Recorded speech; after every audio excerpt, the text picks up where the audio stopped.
about to leave. Already packing, come with me.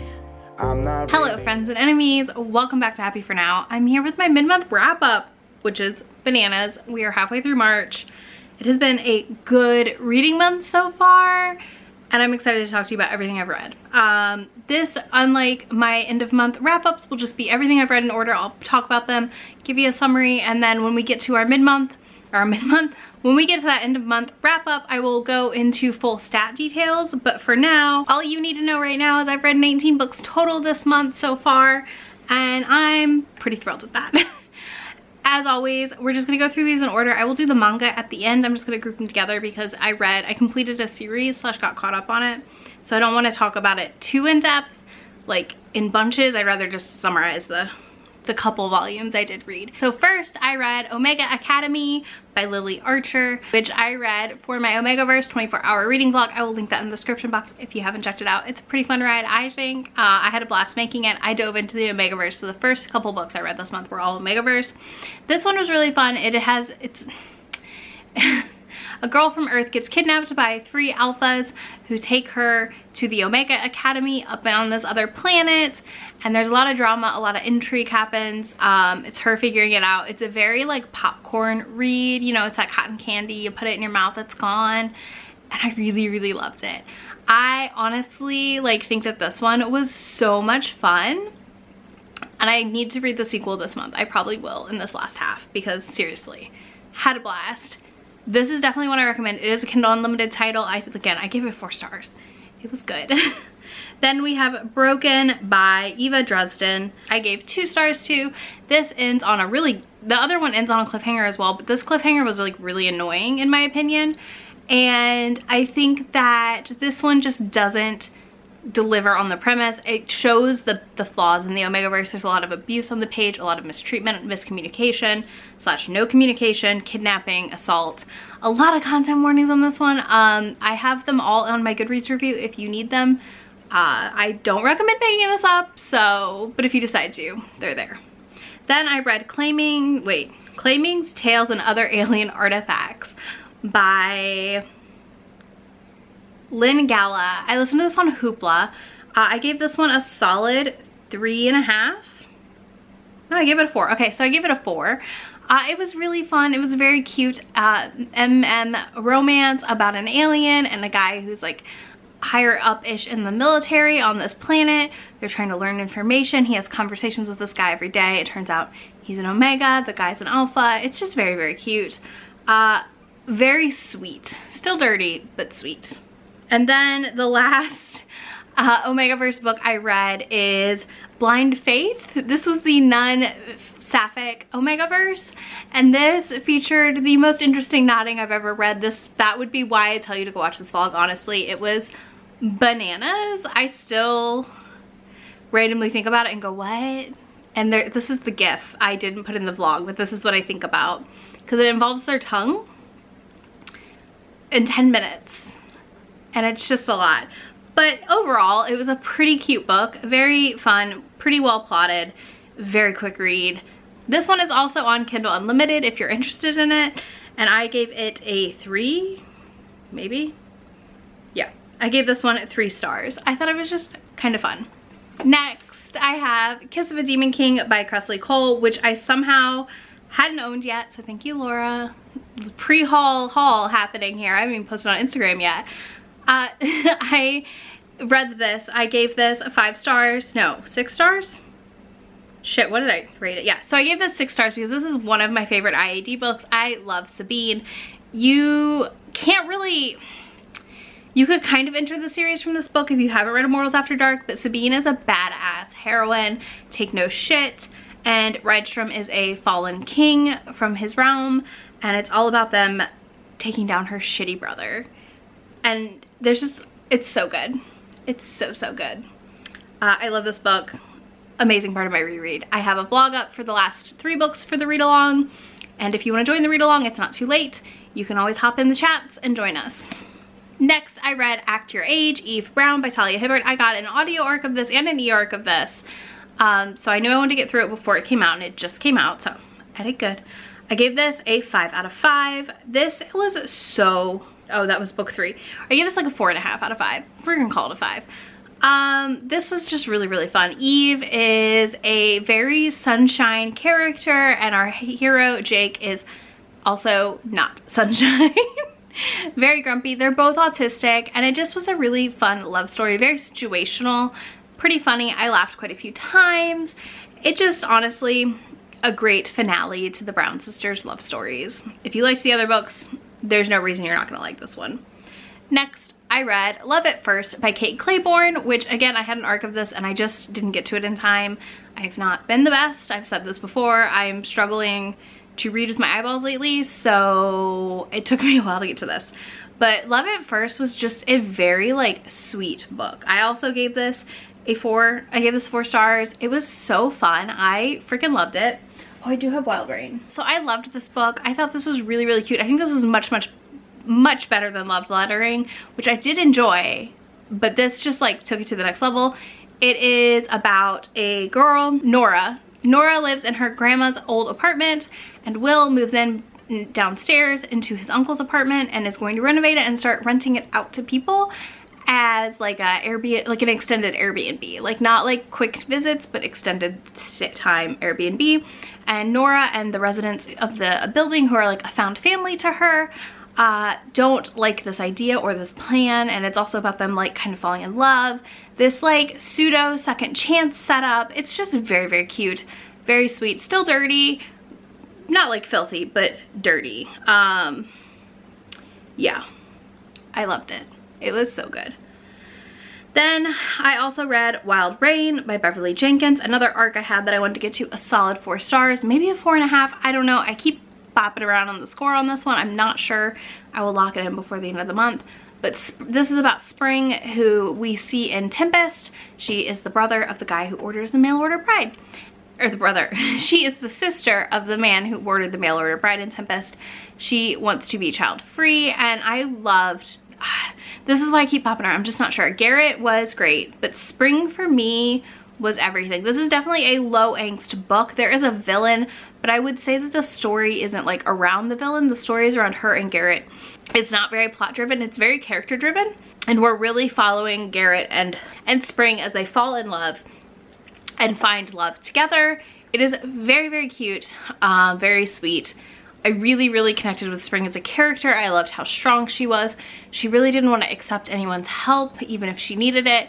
And Garrett was equally as charming. Then I read Gray Hair Don't Care by Karen Booth. This is on Hoopla. I gave this a 3.5. I love this cover. I was very excited about this. I love reading older heroines finding, or older characters finding love. I think it's something we just don't get enough of. I love it. So she had like a one-night stand with this guy, Donovan. Her name was, what was her name? Leela. So Leela has a one-night stand with Donovan. He vanishes because of some stuff going on. And then she decides to embrace her gray hair and grow it out. And I really just loved this. I personally am doing that as I get grays. I'm not coloring my hair. I'm just gonna let it happen. I don't really care. I think, whatever. You know, like I don't have time for that. But she embraces her gray hair. She launches this makeup brand. It's this huge thing. It's freaking magnificent. But anyways, her brand gets bought out by this new brand, and Donovan's daughter is the owner of the brand. And we follow them kind of finding love again with each other, and why maybe they were always meant to be together. They were friends in college. It's just a very cute second chance romance in the best way. Like in that, like, we've always been around each other. We've always been friends. And this is why it didn't happen. Content warning for cancer with a parent. No one dies from the cancer, and also for heart issues. So just know that going in.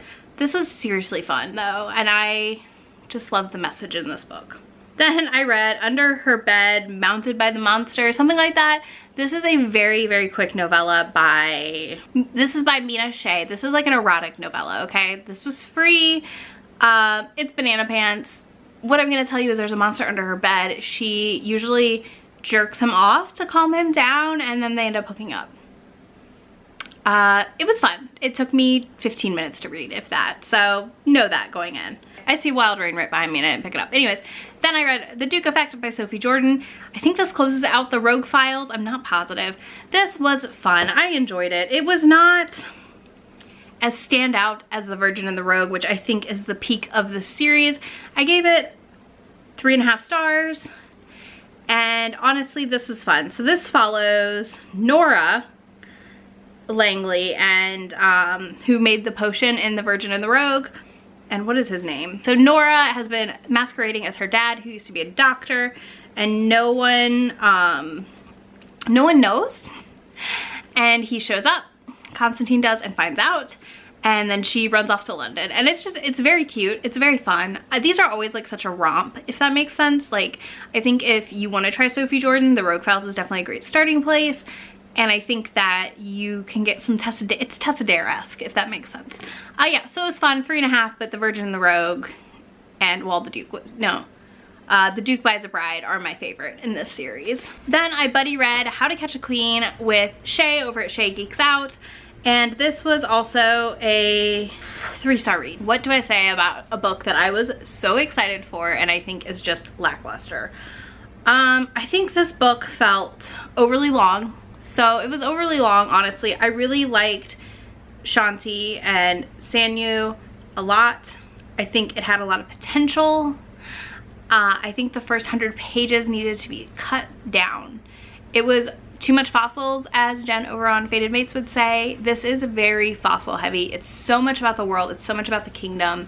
It's so much about this political stuff, and not enough of them coming together as a couple to sort it out. And yeah, I gave it 3 stars.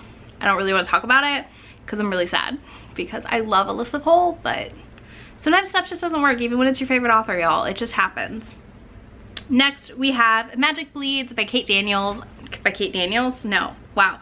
Magic Bleeds, Kate Daniels, number 4 by Alona Andrews, as I continue my reread / finishing of this series, and I had such a blast. I love this one. I feel like this one is where we really see stuff coming together around Kate and Curran, and it's such a blast. I can't give too much away. We're already book 4 into the series, but solid 5-star read. I love it so much. I love Kate Daniels.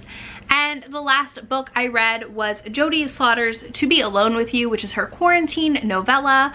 This follows Ira and Naomi, and I really, really liked this. So if I'm gonna read a quarantine book, this is what I want. She goes on a desert vacation at Ira's guest house. He lives in the other house and is a sculptor, and it's right before quarantine starts in California, and while she's out there it happens, and he like offers for her to stay and does all this stuff to take care of her, and it's this like slow build of them finally hooking up at the end. It's a very quick novella, and it's hot. I love Jodie Slaughter.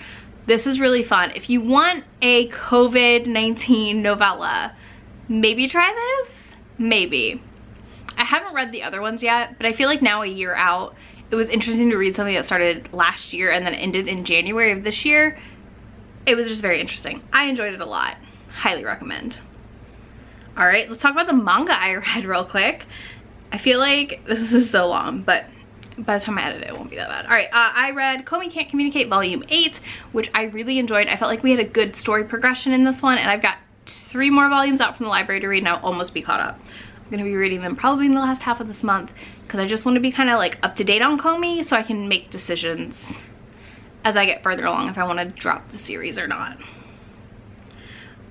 This again follows Komi, who is trying to make 100 friends, and she literally can't talk to people. Like, she shakes when she talks to people.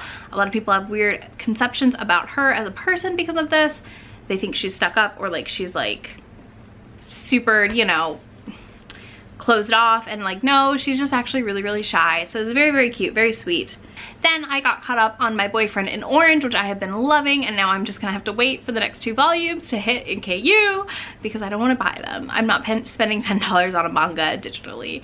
This series is so cute. Nothing really bad happens between the couple because she is 16 and he is older. That may not work for you, obviously. I was very invested by the time I figured out she was 16, so I'm still reading it. This honestly has been just adorable. Her boyfriend is a firefighter. He's not really her boyfriend either. Also, by the way, like, the title's not correct. The guy she has a crush on is a firefighter, and it's a lot of them like interacting and being cute, and him like heading off like any of the other older men that might be interested in her or are flirty with her, and it's just very, very adorable. One of these had like a really cute study session in it, and I just, y'all, it was so adorable. I loved it.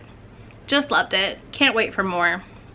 And then I read volume 1 of Kaguya-sama's Love is War. I put volume 2 on hold. I don't know what I think. So this is about the president and vice president of the student council for their school, and they're both trying to trick the other one into telling them that they are in love with each other, and it's just like very like sabotage pranks. It's weird, but I kind of like it, and I don't know how it's gonna go. The girl is like very sheltered and literally like had never walked to school by herself or anything, and it's like a lot of that. Like she didn't know how to go to the movie theater. This is very goofy, very weird. Curious to see where it goes. I'm eagerly awaiting my next 2 volumes from the library, so we'll see. All right, y'all, so those are all the books I've read so far in March. Let me know about how your reading's going, if you've read anything you really liked. If you haven't, feel free, or if you don't want to, drop me a little pig emoji. I do like pigs, they're cute. Anyways, drop that down there in the comments. You can find links to all the books I talked about. I will have noted if they are on Kindle Unlimited down there as well for you. And you can find links to all my social medias if you want to be my friend anywhere on the internet. I will see you all in a few days. Bye. I'm not really asking. We'll get away to a place where we don't know.